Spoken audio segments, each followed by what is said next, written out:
Coucou les tarophiles.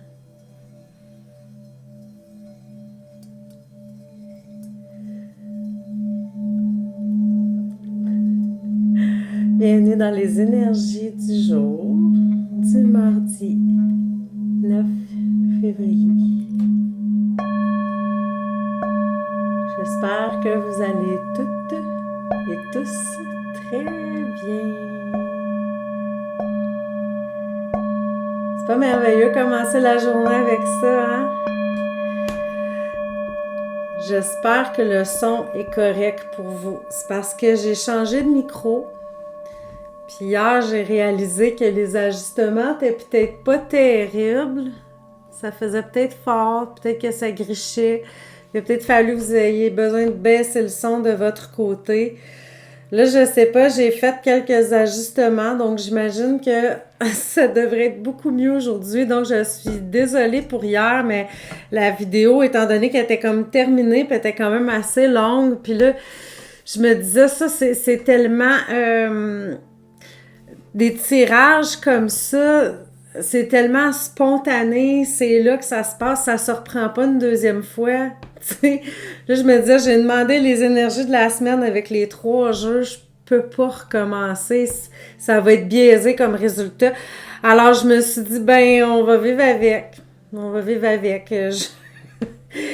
J'espère aujourd'hui que c'est mieux. Donc, pour les énergies du jour du mardi, qu'est-ce que j'ai pris comme jeu? J'ai pris le Black Moon Astrology Card. Habituellement, j'essaie le plus possible d'avoir des jeux en français. Je priorise ça, mais ce jeu-là m'a vraiment attirée.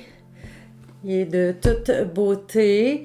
Vous connaissez aussi un peu ma passion pour l'astrologie. Ben, je dis un peu parce que c'est beaucoup plus à tarot que je mets de l'avant ici. Puis oui, j'ai suivi une formation d'astrologie, mais je me sens pas encore assez solide là, tu sais, pour l'ajouter dans ma profession. C'est encore plus, je dirais, à l'état de petite passion pour moi. Mais quand je trouve un jeu comme ça qui allie l'astrologie et le tarot, les oracles, ben écoutez, là, moi je suis comme au 7e ciel, hein, on s'entend. Et puis ces cartes-là sont vraiment magnifiques. Ben l'endos des cartes, vous les avez vues. Je vais vous montrer. Sont vraiment, vraiment belles les cartes, là. Tu sais, c'est...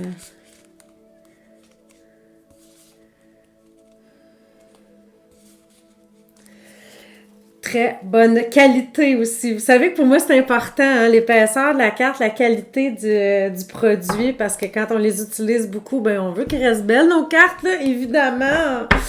Alors, c'est ça, ce jeu-là, je trouvais que c'était comme une alliance de plein de choses qui me passionnent. Je me suis dit, je peux pas le laisser de côté, puis je veux juste le boîtier. Vous voyez comme il a l'air même artistique, spirit et wow. J'ai pas dit c'est qui l'a fait, pardon, c'est Susan Shepard.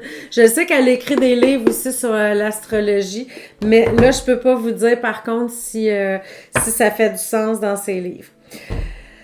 Donc, étant donné que le jeu est en anglais, mais bon, je comprends très bien l'anglais, j'ai pas de souci avec ça, mais c'est plutôt des traductions libres des cartes que je vais vous faire, là, de moi, là, comment j'ai senti ça, comment je voyais ça.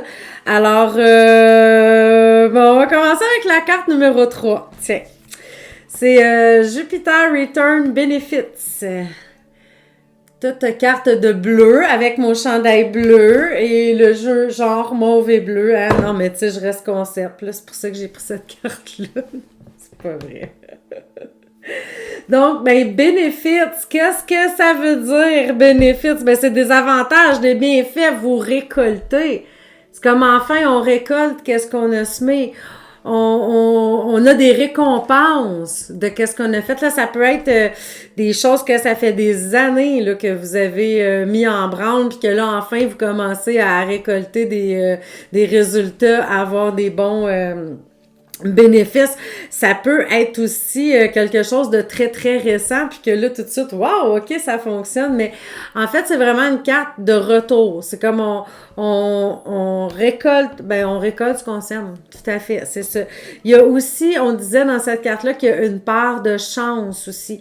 Donc, on sent que le vent tourne, on sent qu'on a un petit peu plus de chance, puis c'est aussi le moment de démontrer sa gratitude, là. C'est ça qui était vraiment mis de l'avant aussi dans cette carte-là, parce que quand on reçoit beaucoup, des fois c'est juste comme ah wow, j'ai plein de choses et tout va bien, mais là je dis de choses, hein, on s'entend que ça peut être à plusieurs niveaux là, quand on a de l'abondance dans notre vie, là, ça peut être en amour aussi, ça peut être plein de choses, mais là des fois on reçoit, mais on n'est pas toujours porté à dire merci tout de suite, on est content, on est dans l'effervescence et tout, mais donc de pas oublier aussi d'être dans la gratitude, là, c'était mis de l'avant un peu aussi.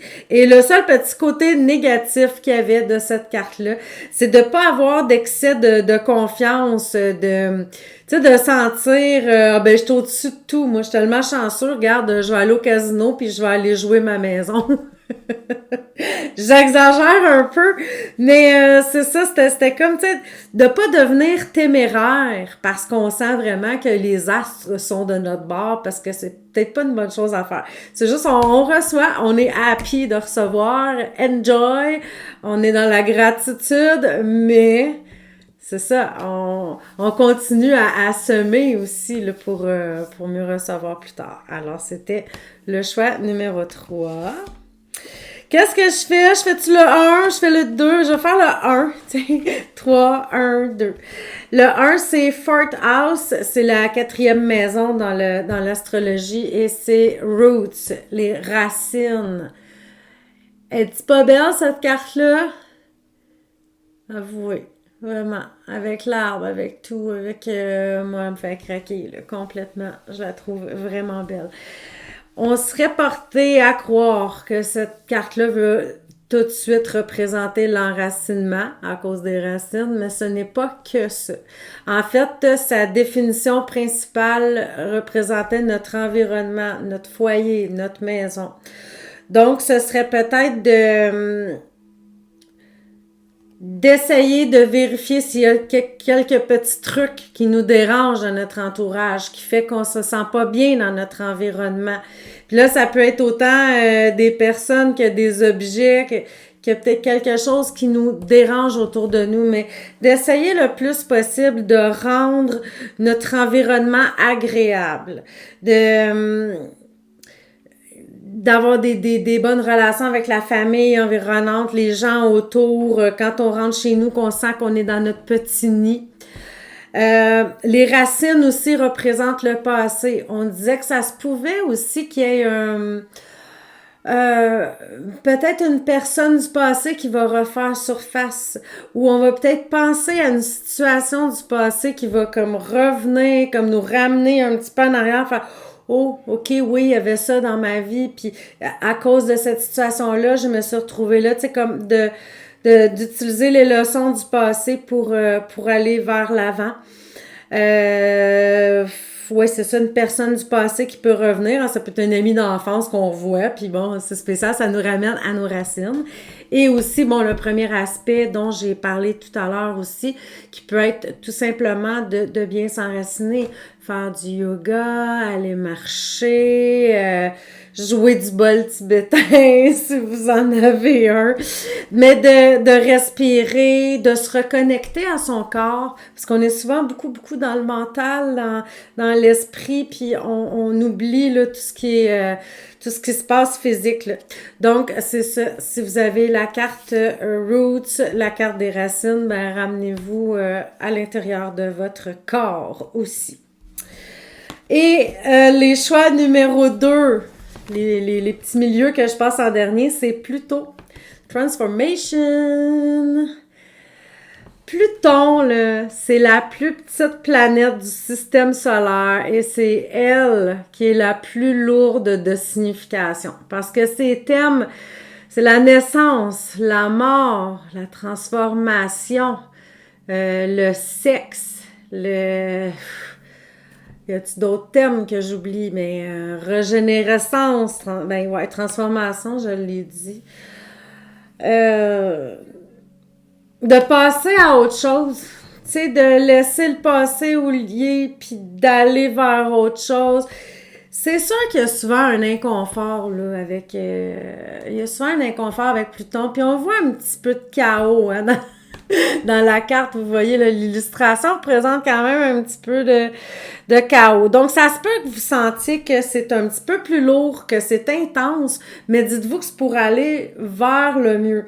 Parce que quand on a cette carte-là, c'est qu'on est en pleine transformation. Donc, il y a des changements là, qui s'en viennent. Puis, oui, c'est sûr que c'est pas plaisant d'être assis entre deux chaises, mais en même temps, on est tellement content un coup que c'est fait parce qu'il y a des choses qui nous conviennent plus, qu'on doit laisser derrière. On a besoin de renouveau. Alors là, je ne sais pas c'est à quel niveau dans votre vie ou si ça vous parle, s'il y a des choses que vous devez faire. OK, regarde, ça fait partie de mon passé, puis c'est assez, je suis en pleine transformation. Donc, je vous souhaite une belle prise de conscience de transformation à tous les choix numéro 2. Alors, j'espère que le message d'aujourd'hui vous a convenu, que ça a résonné en vous. Et on se revoit demain pour le nombril de la semaine. Je vous embrasse, à bientôt.